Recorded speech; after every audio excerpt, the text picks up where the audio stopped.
Ngày 26 tháng 7, 7.882 ca COVID-19 mới, Việt Nam vượt 106.000 ca bệnh. Tối ngày 26 tháng 7, Việt Nam thêm 5.174 ca mắc mới COVID-19.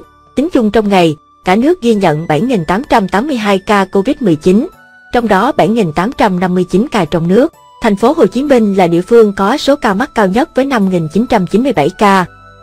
Tính từ 6 giờ đến 18 giờ 30 phút ngày 26 tháng 7, Việt Nam có 5.174 ca mắc mới, trong đó 19 ca nhập cảnh và 5.155 ca ghi nhận trong nước tại thành phố Hồ Chí Minh, 4.283, Bình Dương, 326, Đồng Nai, 134, Đồng Tháp, 116, Hà Nội, 81, Cần Thơ, 36, Đà Nẵng, 34, Bình Thuận, 25, Phú Yên, 20, Bến Tre, 18, Đắk Lắk, 13, Trà Vinh, 13, Vĩnh Phúc, 10, Bình Định, 8, Quảng Nam, 8, Lâm Đồng, 7, Ninh Thuận, 7, Quảng Ngãi, 4, Gia Lai, 3, Bạc Liêu, 2, Nghệ An, 2, Tuyên Quang, 1, Cà Mau, 1, Hòa Bình, 1, Đắk Nông, 1, Huế, một trong đó có 380 ca trong cộng đồng.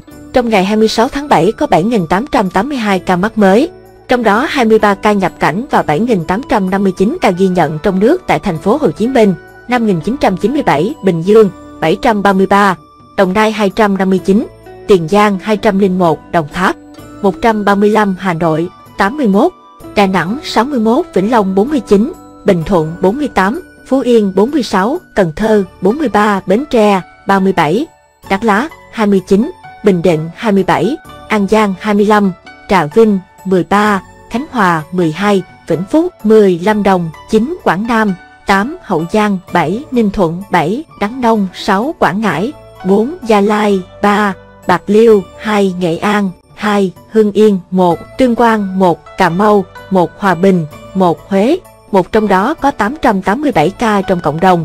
Tính đến chiều ngày 26 tháng 7, Việt Nam có tổng 106.347 ca mắc, trong đó có 2.201 ca nhập cảnh và 104.146 ca mắc trong nước. Số ca mắc mới ghi nhận trong nước tính của đợt dịch kể từ ngày 27 tháng 4 đến nay là 102.576 ca, trong đó có 18.570 bệnh nhân đã được công bố khỏi bệnh.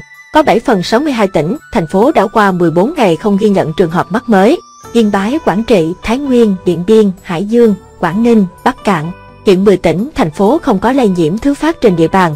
Nam Định, Lào Cai, Ninh Bình, Kon Tum, Hà Giang, Phú Thọ, Sơn La, Lai Châu, Hòa Bình, Tuyên Quang. Về tình hình điều trị, trong ngày có 2.006 bệnh nhân được công bố khỏi bệnh, nâng tổng số ca được điều trị khỏi lên 21.344 ca. Số bệnh nhân nặng đang điều trị ICU, 126 ca. Số bệnh nhân nguy kịch đang điều trị ECMO, 15 ca. Việt Nam đã thực hiện tiêm được 4.613.491 liều, trong đó tiêm một mũi là 4.223.628 liều, tiêm mũi 2 là 389.863 liều.